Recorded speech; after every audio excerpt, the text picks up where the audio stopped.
Underneath the glamour, the parties, and the billion-dual empire, Jay-Z now finds himself trapped in a controversy that could redefine his legacy forever. Just a few days ago, Texas attorney Tony Busby made it official.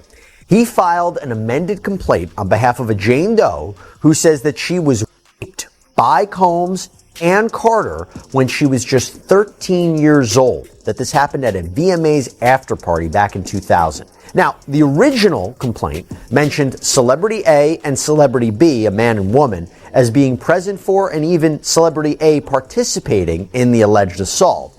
Well, now Celebrity A has been identified as Jay-Z. Allegations involving a teenage girl, a high-profile after-party, and a web of lawsuits are threatening to unravel the carefully curated image of one of the most influential figures in modern music. But as shocking as these claims are, what's even more fascinating is Jay-Z's response, throwing his wife Beyoncé into the fry in an unexpected twist that has left fans and critics reeling.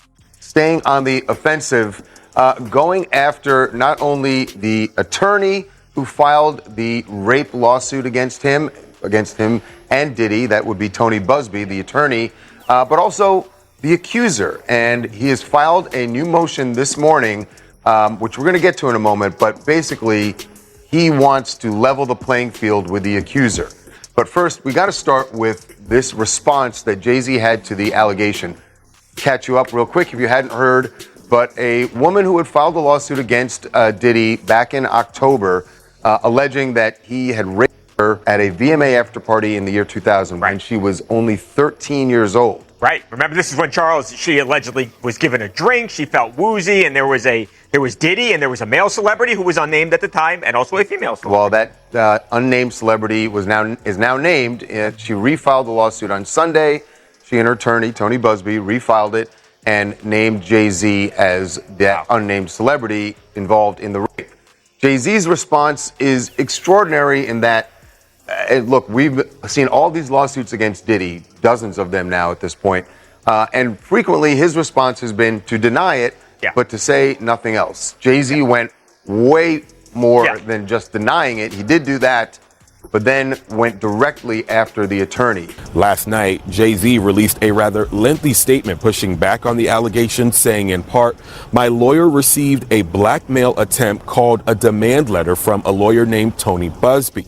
Last month, a lawsuit was filed against Busby by an anonymous celebrity who claimed Busby was trying to extort money." The story begins with a bombshell lawsuit filed in federal court. A woman identified only as Jane Doe has alleged that in September 2000 she was subjected to an assault involving Jay-Z and Diddy after the MTV Video Music Awards.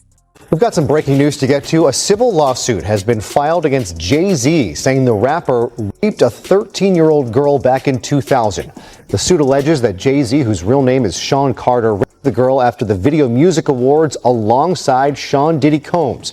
The victim says she was invited to an after party after being spotted by a limo driver and was then assaulted by both rappers. Jay-Z is calling this a blackmail attempt. He released a statement on social media responding to the lawsuit, and Texas attorney behind the legal action saying in part, "These allegations are so heinous in nature, you have made a terrible error in judgment, thinking that all celebrities are the same. I look forward to showing you just how different." The details of her claim are graphic, disturbing, and laced with inconsistencies that have raised serious questions about its legitimacy. Jane Doe alleges she was just 13 years old at the time and attended an after-party where the incident occurred. She further claims her father picked her up from the party, but in a stunning twist, the father himself has denied ever being present that night. Additionally, one of the celebrities she claims was there has provided evidence they were in another state entirely. She says that she went to the MTV Video Music Award WS in 2000. The woman says she spoke to Combs' limo driver who offered her a ride to an after-party. She says at the party she spoke to musician Benji Madden and his brother. She says that she went to the MTV Video Music Awards in 2000. The woman says she spoke to Combs' limo driver, who offered her a ride to an after-party. She says at the party she spoke to musician Benji Madden and his brother. I'm talking to Benji Madden about his tattoo. That's the Last Supper. In a statement to NBC News, a representative for the Maddens confirmed that they did not attend the 2000 VMAs and that they were on tour in the Midwest at that time. At the after party, she says she had a drink that made her feel woozy. Then she says Combs and Carter both raped her. She says she ran to a gas station where she called her father, who picked her up. We rode home in silence. She didn't ask me what happened. In an interview with NBC News, her father said he could not verify the claims. I feel like I would remember that, and I don't, he said. When we asked the woman about the contradictions in a phone interview on Friday, she said she stands by her statements. I have made some mistakes, she said, in remembering what happened 24 years ago.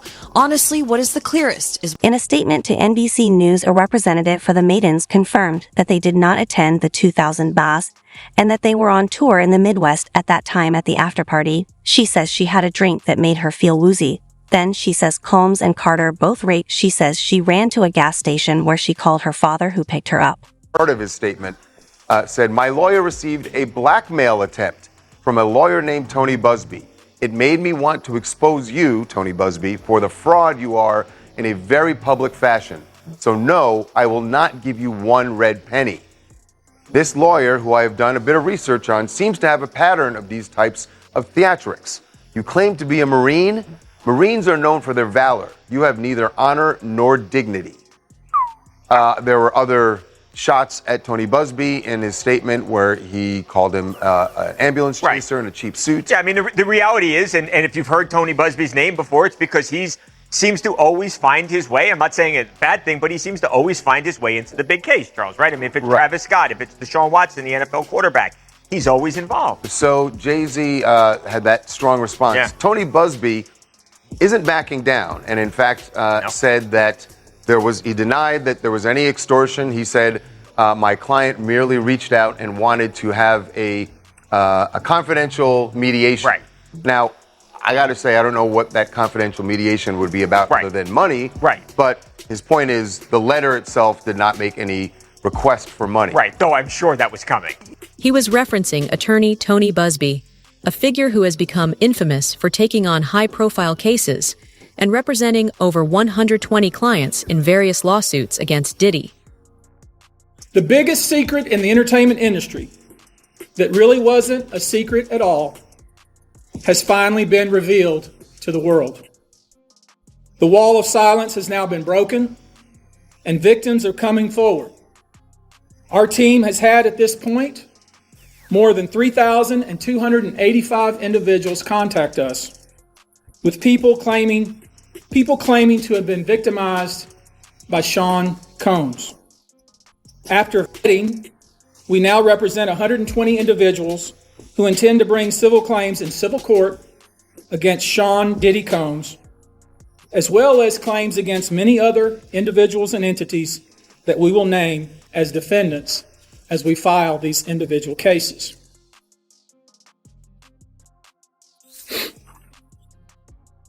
And you should know, to the extent the clients feel comfortable, we also intend to make these individuals available to the authorities, specifically to the FBI. And you should also know a few of them have already been spoken to by the FBI. Now, before we discuss the nature of the claims and claimants themselves, let me comment on the large volume of calls we have received since our first announcement. Even before the indictment of Sean Combs, we had received a small volume of calls and had screened a handful of cases. After the indictment of Sean Combs and the announcement that we were pursuing these claims, the floodgates opened. People who wouldn't otherwise, for a variety of reasons, are now stepping forward to make their voices heard. In an interview with NBC News, her father said he could not verify the claims. I feel like I would remember that. And I don't, he said when we asked the woman about the contradictions in a phone interview on Friday. She said she stands by her statements. I have made some mistakes, she said, in remembering what happened 24 years ago. Honestly, what is the clearest is what happened to me. Jay-Z has wasted no time responding to the allegations, vehemently denying them and painting himself as the victim of a calculated smear campaign. In a statement released by Roc Nation, the rapper described the lawsuit as heinous and challenged Jane Doe's legal team to file criminal charges if they truly believed in the validity of her claims. His words were biting. If you're seeking justice, why not go to the authorities? The truth doesn't need to hide behind a civil lawsuit.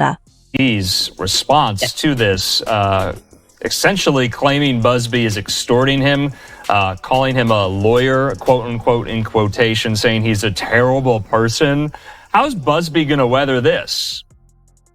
You know, I think he's prepared for quite a battle. He seems to be responding online in kind and digging in and saying this only emboldens his clients. So I think at some point, everyone is going to just have to take a step back and focus on the actual allegations and the fact that there's somebody who says that she was attacked when she was 13. And I think that's what Jay-Z's team is trying to do by getting her identity. They're, of course, making the case that they need to prepare a defense here by knowing who it is, getting other possible witnesses. So I think eventually the tit for tat between these two is going to have to turn to the actual allegations and whether they can be proven or disproven. Yeah, Busby, with this lengthy post on X over the weekend saying this, that regarding the Jay-Z case and his efforts to silence my clients, he says, Carter previously denied being the one who sued me and my firm.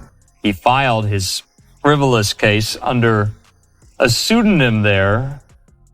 And he says that when an alleged perpetrator behaves in this manner, wildly asserting that a basic demand letter is extortion, and aggressively using the media to attack the opposing lawyer while at the same time ignoring the allegations being made by the alleged victim, he says it reminds me of a famous line from Shakespeare. The lady doth protest too much, methinks. He says, we intend to address all these issues with the court in due course. Let me be clear, he says, we will not be bullied or intimidated by these shenanigans, and our clients won't be silenced. He was referencing attorney Tony Busby, a figure who has become infamous for taking on high-profile cases and representing over 120 clients in various lawsuits against Diddy. It's a Destiny's Child reunion. Beyoncé and Kelly Rowland showing Michelle Williams some love on opening night of Death Becomes Her on Broadway. We're each other's good luck charms. Definitely. That's the former bandmates hanging backstage at the show. Beyoncé sharing the special moment on Instagram. And this makes me proud. Bea and Kelly joined by Miss Tina Knowles, excitedly posing with the playbill and cheering on Michelle as she makes her return to the Great White Way. I'll be your shotgun rider till the day I die. We'll always be together. That's what people don't understand. We grew up sharing everything, bathrooms, clothes, everything. We can never break up because we're friends. And Destiny's Child is not just about making albums. It's about our friendship. Beyoncé praises her friend's performance, writing in the caption, "My Belle." Jay-Z's lawyer, Alex SPO, added fuel to the fire, labeling the complaint as frivolous and accusing Busby of seeking publicity rather than justice. Yet even with these denials, the shadows of doubt linger. Public opinion is often swayed less by facts and more by perception. And in this case, perception is a ruthless judge. Now, I wasn't the only one who thought this premiere was a bad choice. 50 Cent was pretty quick to mock Jay-Z for attending the Mufasa premiere in a now deleted Instagram post. Here's what he said. Jay, they said I rapped a kid. Everybody get dressed. We're going to see Mufasa, LOL. Yeah, it's exactly like this is so serious. Such a serious allegation, such a serious case. But hey, let's get dressed up and see Mufasa. Let's go support Disney. I mean, before I get to the next part, I just want to reiterate how angry this makes me. I want you to go back to what they did to Johnny Depp, what they did from Pirates because of an allegation from Amber Heard, which proved to be lies. And he got canceled out of all the Disney movies, Warner Brothers, they removed from the Fantastic Beasts. Jay-Z has even worse allegations now thrown his way. And Disney's like, hey, Hova, smile on the red carpet.